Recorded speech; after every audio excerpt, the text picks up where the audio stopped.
मक्याची कणसं या कथासंग्रहातील कथांचं अभिवाचन. लेखक मनोहर भोसले. अभिवाचन चंद्रकांत निखाडे. आजची कथा पावणेर. धोंडीबा एक बेरकी शेतकरी होता.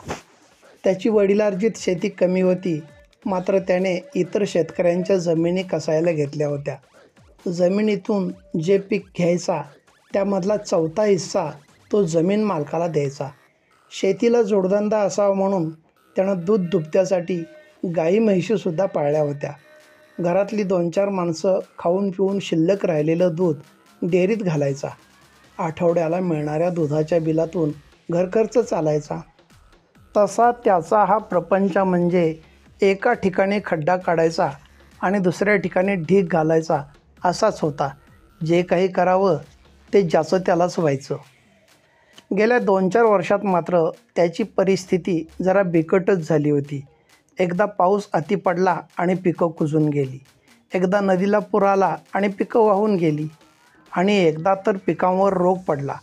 पैला महाग झालेल्या धोंडीबानं कर्ज काढलं. व्याजावर व्याज लावून जणू एखाद्या वांग्याचा भोपळा व्हावा असं कर्ज झालं. महाग झालेलं बियाणं, खतांचा वाढत चाललेला दर आणि त्यात वीज बिल म्हणजे आगीत रॉकेल ओतल्यासारखं झालं होतं. काय करावं हे कळेनासं झालं होतं. धोंडीबा पुरता वैतागून गेला होता. शेतकऱ्यांसाठी खरंच दिवस फार वाईट आले आहेत असा विचार रात्रंदिवस त्याच्या डोक्यात घोळत होता. सरकारनं काम चांगलं केलं नाही तर ते पुढच्या वेळी बदलता येतं, पण शेतकऱ्याला लुबाडणाऱ्याला कोण धडा शिकवणार आणि कधी शिकवणार असं त्याला वाटायचं. मोठा मासा लहान माशाला खातो म्हटल्यासारखं सगळेच एकमेकांना करायला लागले होते. रानात तण काढायला येणारा शेतमजूरसुद्धा आता शेतकऱ्याला डाराडूर करू लागला होता. रानात भांगलायला आलेल्या मजुरांना नाश्ता देण्याची प्रथा अलीकडेच सुरू झाली होती. ती कोणी सुरू केली होती कुणास ठाऊक. नाश्ता नसेल तर मजूर कामावर यायचे नाहीत. नाश्त्याचा ठराव पहिल्यांदा शेतकऱ्यांकडून करून घेतला जात होता. पूर्वी शेतकरी पैरा करायचे, एकमेकांच्या रानात भाकरी बांधून कामाला जायचे, हातभार लावायचे. आता पगार द्यावा लागायचा तो द्यायचाच, पण हा खाण्यापिण्याचा प्रकार वाढला होता. एखादा धनदांडगा शेतकरी शेतमजुरांचे हे लाड पुरवू शकत होता, पण दुबळ्या शेतकऱ्याला हे कसं परवडणार?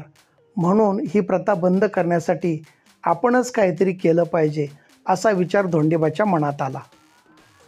रानातल्या कामाचा पहिलाच दिवस धोंडीबाला महागात पडला. भांगलायला आलेल्या मजुरांनी चहा बिस्किटांबरोबर वडापाव मागितला आणि याला तो आणून द्यावा लागला. दुसऱ्या दिवशी पुन्हा तेच. धोंडीबा विचारात पडला. आपल्या रानात 10 दिवस तण काढायचं काम चाललं तर यांना असंच खायला घालत राहावं लागणार.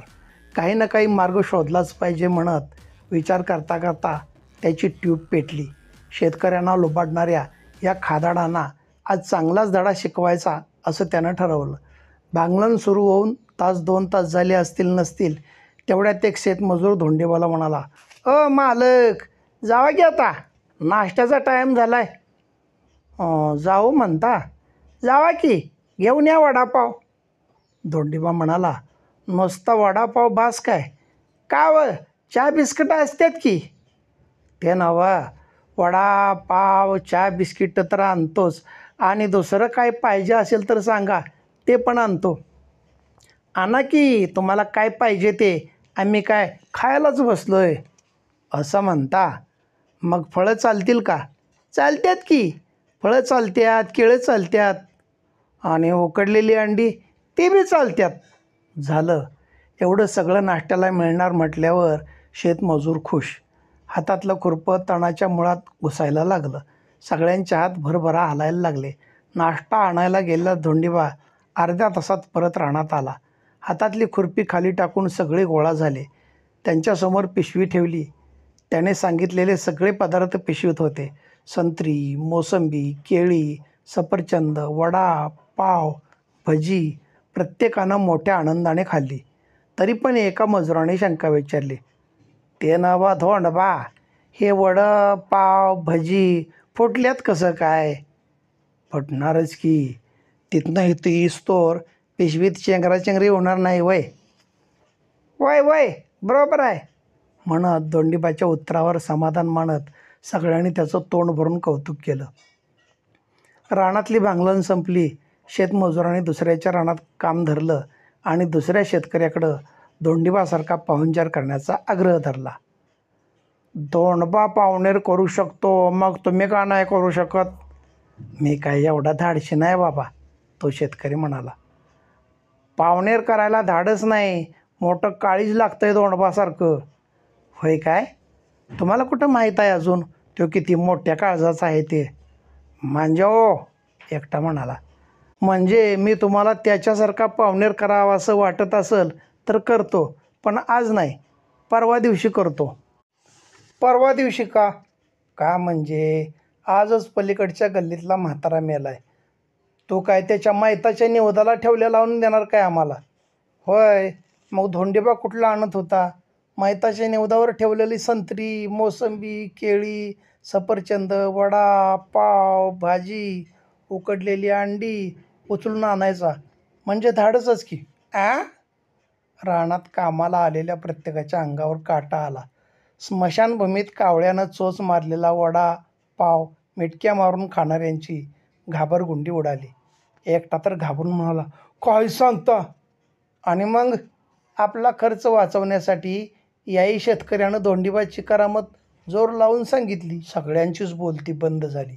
तो शेतकरी म्हणाला, आमच्या शेजारची म्हातारी मेली होती मागच्या आठवड्यात. मी गेलो होतो रक्षा विसर्जनला. घरच्या निवदाबरोबर पाहुण्यांनी आणलेली भाजी, वडा, पाव, चिरमुरे, संत्री, मोसंबी ठेवली होती. कावळ्यानं निवद शिवला. सगळी लोकं गेली आपापल्या घराकडं आणि धोंडबानं कावळ्याची धोंड मारून हुशिकलं. हे सगळं घेतलं पिशवीत भरून. आणि मग मी विचारलं बी त्याला, कशाला गोळा करायलायस म्हणून. मग तो म्हणला, गरिबाशनी वाटणार आहे. ती गरीब लोक तुम्ही आहेसा हे मला आज कळालं. त्या दिवसापासून शेतात काम करणाऱ्या शेतमजुरांनी गावातल्या कुठल्याच शेतमालकाकडं पाहुणेर मागितला नाही. धन्यवाद.